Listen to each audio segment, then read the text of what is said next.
welcome to Local Heroes from Albemarle Street in the West End of London. Normally I have to travel all over the country to visit the places where my heroes lived and worked, but this week it's much more convenient because they all came here, to the Royal Institution of Great Britain. This place has been an extraordinary centre, both of scientific research and for making science understandable, and it's exactly 200 years old this year.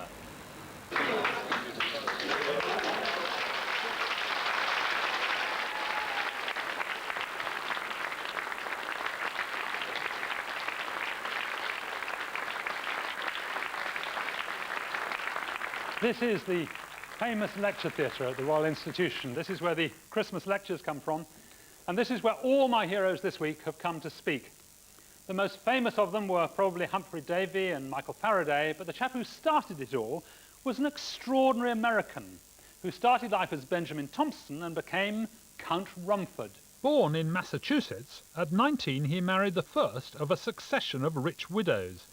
But as a spy for the British in the American Civil War, he had to flee across the Atlantic, abandoning his family. He was knighted and became a diplomat in Bavaria, where in recognition of his work applying technology to the plight of the poor, he was made a Count of the Holy Roman Empire and took the name Count Rumford. In 1798 he did some seriously good work. In fact, this was almost the only really good scientific work he did in his life, and it was all to do with heat, and in particular boring cannons with a blunt cannon borer. Now I've got a drill here, and I'm going to drill, and to make sure my bit is blunt, I bashed it with a hammer to make quite sure it was blunt. And I've got a cannon here, or rather a piece of aluminium, which I'm going to drill, and I've mounted another one, you see, on this thing here, and I'm putting in a temperature probe at the thermometer, really. And if I could have one of you chaps, perhaps, yes, come and volunteer. What's your name? Simon. Now, Simon, if you just stand here, what I want you to do is to tell me the temperature. What's the temperature? 20.4. 20.4. Now, I'm going to start drilling. Now, can you tell me when it gets to 99? Great. Now, nobody really understood what heat was. The current theory was from the great French scientist Antoine Lavoisier. And he said that heat was a sort of fluid, a fluid called calorique, which was contained within things like cannons and drill bits, and when you drilled little bits of metal off, the calorique leaked out and made everything hot. But what Rumford noticed was that when he drilled with a very blunt bit, he didn't get any bits of metal off because it wasn't drilling, and yet he still got heat. In fact, he seemed to get more heat with a blunt bit. And what's more, he could go on producing heat forever. And clearly there couldn't be an unlimited amount of calorique in a cannon. So Rumford looked at this and he said, I don't believe calorique. I think that's nonsense. I think it must be to do with the motion. In fact, I think heat is nothing but motion. Rumford argued that the cannon got hot not because heat or calorique was released, but because heat was actually made by the motion of borer against cannon. Rumford managed to boil 26 pounds of water, which is about 2.5 gallons, enough to fill a big basin. 99? 99, and it's boiling. Look, the water's boiling. Fantastic. Well, we haven't quite managed to boil 26 pounds, but not bad anyway. Brilliant. Thank you very much indeed. Brilliant thermometer reading. Now, after he'd done this fine bit of research, Rumford came back to England. This is 1798, and he announced, I am Count von Rumford, and I am the Bavarian ambassador in England. And the king said, oh no, you're not, you're English. So he said, ah, all right, well in that case I'll found the Royal Institution. And he went round and he collected a lot of very influential people, including the president of the Royal Society, and he said, what we need is an institution where we'll do serious scientific research, but we'll also educate the poor. We'll have classes, and we'll have lectures by famous scientists, and we'll have miniature scientific demonstrations, and then everyone will gain knowledge. So if you wouldn't mind pretending to be poor for a minute, I'll do a couple more demonstrations for you. And they all agreed, and they gave him money, and it was with that money that he built this fantastic building. So, in many ways, he was a dreadful man. He was a spy and a serial adulterer, and he wrote rotten scientific papers. But I'm very grateful to him because he founded the Royal Institution.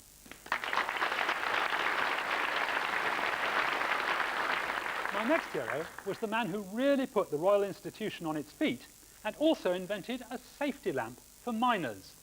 His name was Humphrey Davy. At school in Penzance, Davy loved history and entertained his friends with dramatic stories. When he ran out of true stories, he made them up, and he said that was where he learned to be inventive. He went to Bristol and worked on gases, discovering nitrous oxide or laughing gas. Then in 1801 he was hired by Rumford to come here as assistant lecturer in chemistry. And he became famous, and he was most famous for the safety lamp, because in 1815 the miners of Newcastle wrote to him and said, "Help, we've got a problem. All our mines are full of the dreadful fire damp, which is the gas we call methane, and this is very flammable." Now, the miners needed to see where they were going, and they used to carry a candle on their hats. And if they ran into a packet of fire damp, then it would catch fire and sometimes explode, and a lot of miners died. David decided to investigate, and he realized that what you needed to do was to separate the flame from the gas. And this is one of his original prototype safety lamps. He actually made this with his own hands. I'm not allowed to touch it because it's so precious.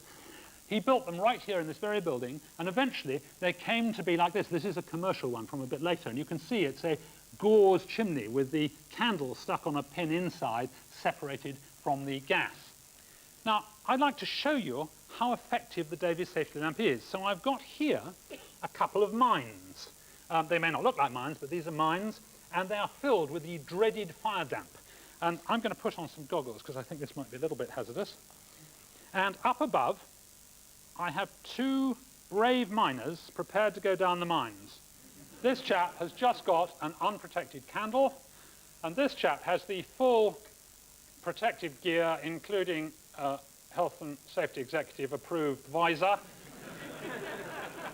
But most important, he's got a Davy safety lamp, quite hot, protected by wire gauze. Now, I'm going to take the tops very carefully off my mines and then lower the miners in. And I'm going to stand back to a safe distance. And those of you of a nervous disposition, shut your eyes. Okay, here goes the chap with no protection. And you can see that that would be, worse. That would be no fun at all. Thank you.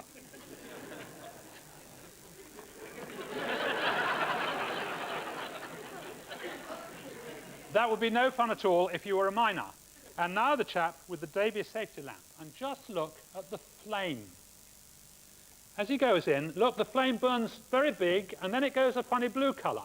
And sometimes it flares up, sometimes it even goes out. Light can get out through the gauze, and gas can obviously get in, but because the metal gauze efficiently conducts away the heat, the fire damp outside the lamp never gets hot enough to catch fire.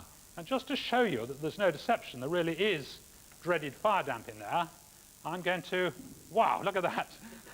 I'm very glad that I wasn't down that mine either. So, that was Davy the practical man. But it was also Davy who started the Royal Institution and really got it going. Because when he came here, he had an audience not just of a few school friends, but of hundreds of distinguished men of London and, of course, beautiful women. And they loved this handsome lad from the provinces with his curly hair and his flashing eyes. And if you wanted entertainment in the evening, there were no cinemas, no television. You could either go to Shakespeare in the West End, or you could come to the Royal Institution and hear Humphrey Davy lecturing about electrochemistry. It's hard to believe, isn't it? But it really was the fashionable thing to do, and he was so passionate about it, and also about his own work. Right here in the basement, on the 19th of October, 1807, he isolated for the first time ever the metals, sodium and potassium. When he first saw those little bits of silvery metal, he got so excited, he danced for joy round the room, and it was some considerable time before he could regain his composure enough to carry on with the experiments. So for Humphrey Davy, chemistry was an absolute passion.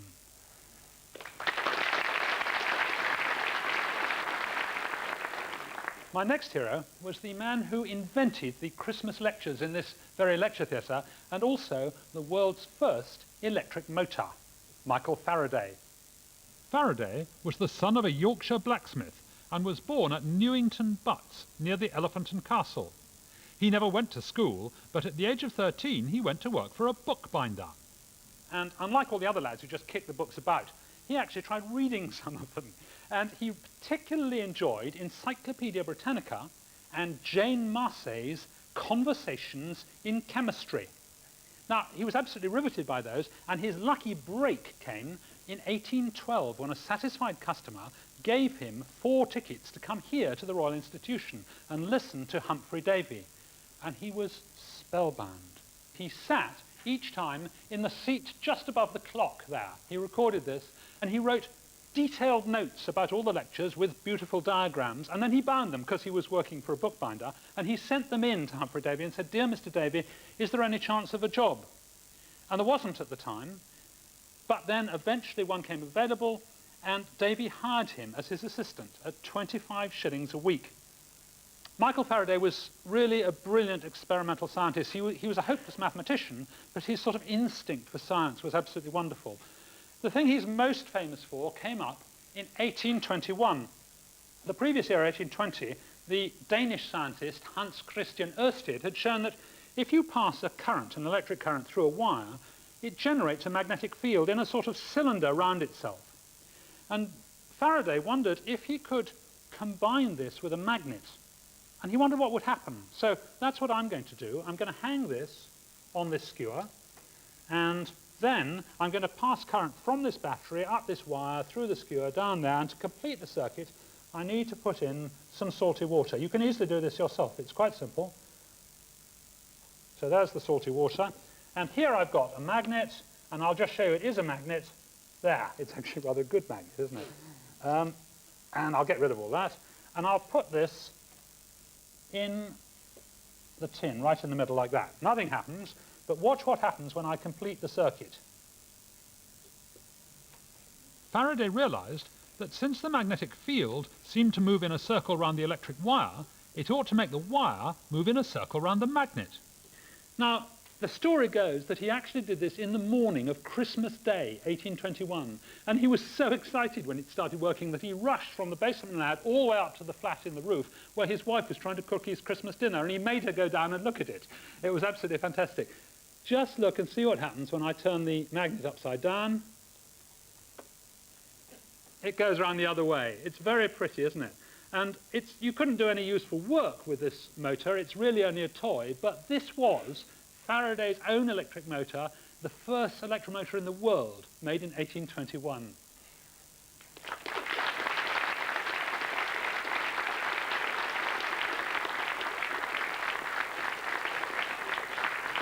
My next hero had an absolute obsession with trying to measure the unmeasurable. He measured the force of gravity more accurately than anyone had ever done it before. He built a special camera to photograph lightning strokes, and he even built a thermometer so sensitive he could measure the temperature of the planet Jupiter. He also wrote the world's best book about bubbles. His name was Charles Vernon Boys. The son of a clergyman from Wing in Rutlandshire, Boys went to the School of Mines in Kensington before joining the Gas Board, where he invented the world's most accurate gas meter. He was an absolute brilliant demonstrator and lecturer, and that was why he was invited here to this very lecture theatre to give the Christmas lectures on the centenary, 1899, 100 years ago this year. And what he always included in his lectures was bubbles. I'm going to show you a couple of his bubble demonstrations, and I need a volunteer. Yes, please. If you could come up here for a minute. That would be very kind. What's your name? Henry. Henry. Okay. Just stand here, and I'll tell you what to do. First of all, we need to make a bubble, and I'm going to make a sort of curtain of bubble. You see I've got a beam here. Pull it up, and we get a curtain of bubble underneath.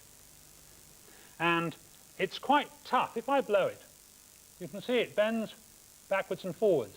Pull back into a straight sheet by the tension. It's pulled in on all 4 sides. Now, what I need to do is to just separate that bit of cotton like that. And now, if with your finger, you could just burst the bubble in the middle of the cotton. Brilliant. And look at that. Isn't that lovely? A perfect circle. That's absolutely terrific. And the reason it does that is that the bubble here has got tension in it. It's trying to get smaller. And the way it does that is to make the biggest possible hole in the middle, so you get a perfect circle. Isn't that lovely? Thank you very much. Brilliant bubble burst.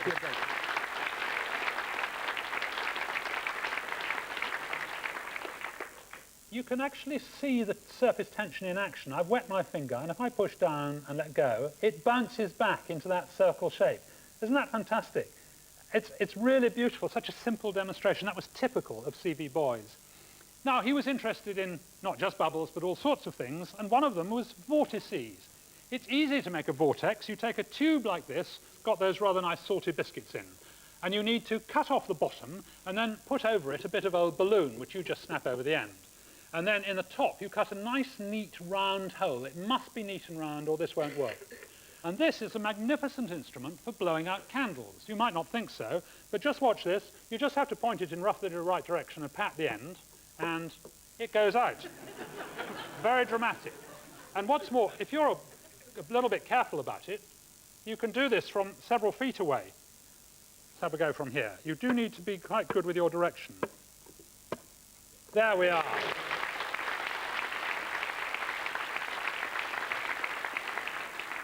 Now, in order to show you what's happening, I'm going to make some bigger puffs, and I'm going to use this bit of apparatus, which is just a beer barrel here with a neat hole cut in the bottom. Again, it needs that neat hole. And at this end, a bit of rubber, which I can pull out and then push in to make some puffs of air. And so that we can see what's going on, I'm going to light a smoke pellet here and put that into the barrel. And then we just see what happens. Isn't that lovely? And you can shoot them at people.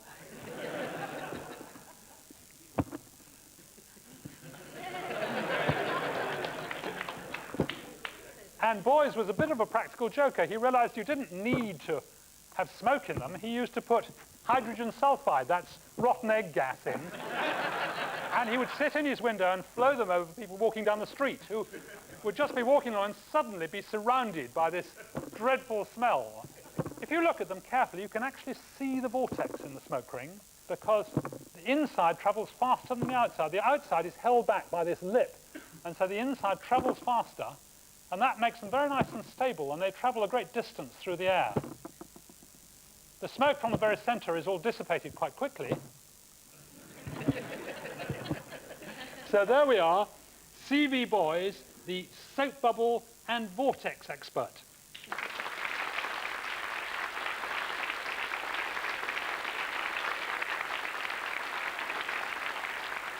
My next hero was a Cambridge man through and through. In fact, he spent 64 years at Cambridge University, which must be something of a record.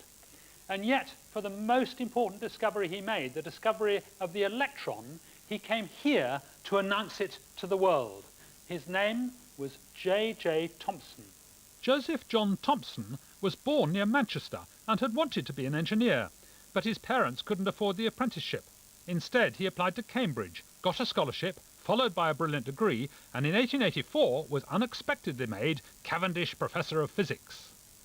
You have to realize this is Victorian England, and to the Victorians, the whole universe was made of elements, and the elements were made of atoms, and the atoms were hard, and there was nothing possibly smaller than an atom.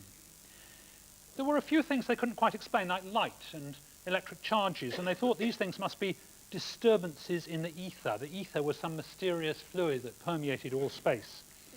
And so they had to use those theories to try and explain anything new that came along, like cathode rays.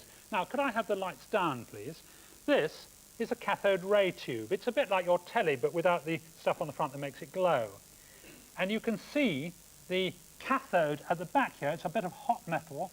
And coming up from the cathode is a faint blue or pinkish line, which is actually a line of cathode rays. They're produced when the hot metal is connected to the negative supply. But look what happens when I bring up a magnet. You see it begins to bend away, and then it goes very peculiar. You can make it go in circles or even spirals, and light certainly doesn't do that. You can't bend a torch beam with a magnet. Now, people thought cathode rays might be ions. They might be bits of metal being boiled off the cathode, or bits of the gas. There's a little bit of helium in this bulb. J.J. Thomson tried this with a whole lot of different metals for the cathode and a whole lot of different gases, and he always got the same result, the same cathode rays. So clearly it was nothing to do with either the cathode or the gas. He was convinced they were particles and they had to be charged because they behaved like that with a magnet. But what on earth could they be? Well, he reckoned the only way to find out was to weigh them, measure their mass. How do you measure the mass of something too small to see? Well, he used a machine just a little bit like this. I've got some particles here, which are actually ping pong balls, and they're pink and blue and yellow. And they're all mixed up in this bowl, and I'm going to put them in this bowl, and then I'm going to separate them out according to their colours. And first of all, I have to switch on my magic colour detector. That's here. And turn the handle, and watch what happens. And there's a yellow one. Oh, look, the yellow one's gone in the end.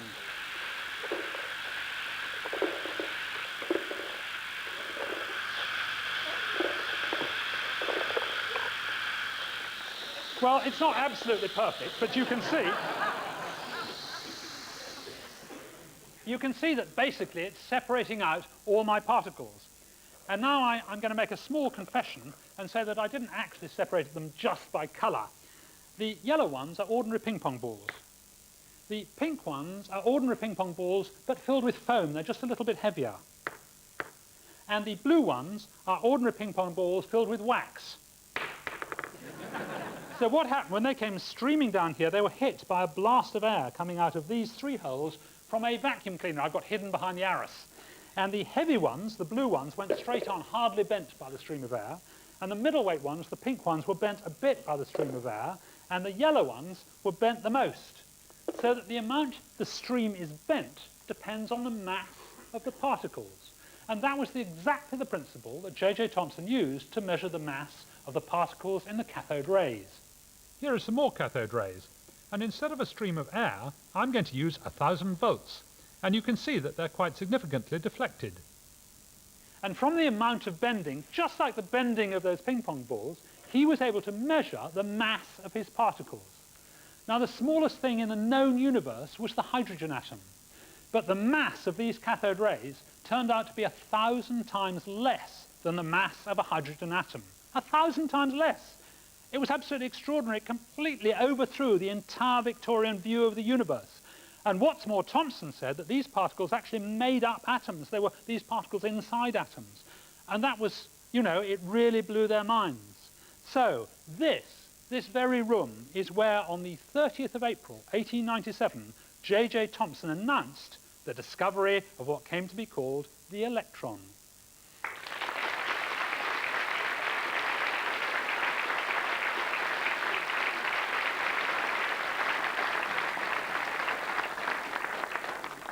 All these Royal Institution heroes changed the way we think about the world. But this next chap literally changed the way we see it, because he used the new technology of photography to settle an argument about whether a galloping horse ever has all four hooves off the ground at the same time. His name was Edward Muybridge. Actually, he started out as plain Edward Muggeridge, which was okay for Kingston upon Thames, but when he moved to New York, he changed it to Eadweard, the Saxon spelling, Mygridge, which eventually became Muybridge. He went over to California and he became a landscape photographer, a rather celebrated and successful one, and he probably would have stayed that way, but he ran into a chap called Leland Stanford, who was the governor of California and also the president of the Canadian Pacific Railroad. Stanford trained racehorses and also bred them. And he was really interested in racehorses, and he got involved in an argument about whether, when a horse gallops, it ever has all 4 feet off the ground at the same time. He hired Muybridge as a photographer to try and settle the argument. So he lent him his horse Occident, and Muybridge went down to a private little racetrack and took a lot of snaps of Occident. Now, excuse me, madam, would you mind galloping like a racehorse? That's particularly good galloping, if I may say so. He took a lot of snaps, but unfortunately it's very difficult to judge exactly the moment if the horse has got all 4 feet off to get it right. And he scratched his head for a bit, and then he realized that the solution was to have not one camera, but a whole row of cameras lined up along the side of the track. And he reckoned that to get the whole of Occident's stride, he would need 24 cameras side by side along the track, 21 inches apart. Well, I'm going to try and repeat that exact experiment right here in the lecture theatre. I'm sorry to say that we didn't think we could get a galloping horse in here, but I'm going to do it myself. I'm going to gallop, as it were, along that walkway at the back. And because my stride isn't quite as long as Occident's, I'm going to use 10 cameras, 1, 2, 3, 10 cameras here, lined up. And I'm sure he would have used an instant picture camera if he'd had one, because he always embraced the latest technology. If I may say so, madam, that was a particularly good bit of galloping. It'll develop properly in just a minute. Now, the next question was how to set them off. Well, I'm going to use Muybridge's method. Along here, I've got tripwires, you see, bits of string attached to the back, and as I walk along here, I will break or push away all these tripwires. And the tripwires are connected around this pillar and are attached to this nail. So when I go through it, it'll pull the nail out and allow this rubber band to fire the camera. That's the theory, anyway. Right, now they're all primed and ready to go. 1, 2, 3, go!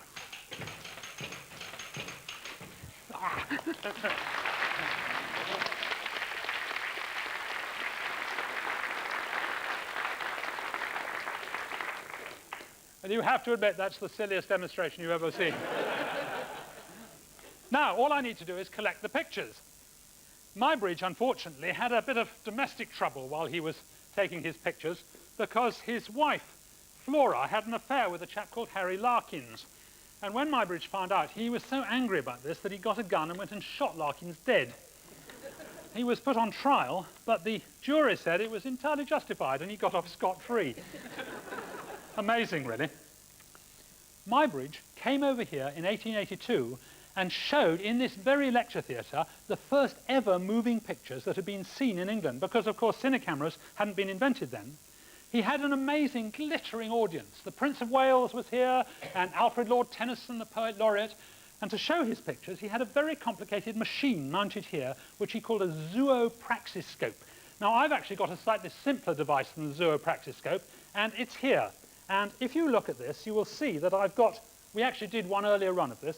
We've got the pictures from the last run, and if you look carefully, you can see there, that's where I'm just starting off, and if I flip it slowly, you can see me animating my way across the room. And you can run it again and again, and it's a wonderful flip chart. And I regret to say that I don't actually have all 4 feet off the ground at the same time. I'd probably have to travel a little bit faster to do that. He showed an extraordinary variety of pictures, not only the horse, which did indeed have all 4 feet off, but a whole lot of other things, like a man playing cricket. And all the people he photographed were naked, for some reason that I don't quite understand. He said it was to see their limbs better, I think. But anyway, I would like to take my hat off to Edward Muybridge, the first person ever to show how animals move.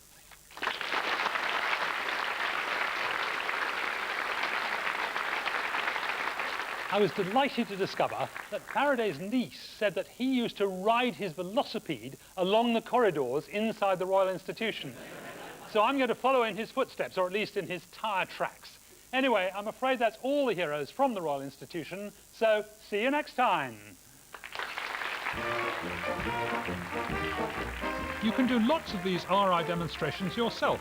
Details on the website at www.bbc.co.uk/education. And if you'd like to suggest any heroes for the next series, why not write to me at Local Heroes, BBC, 201 Wood Lane, London W12 7TS.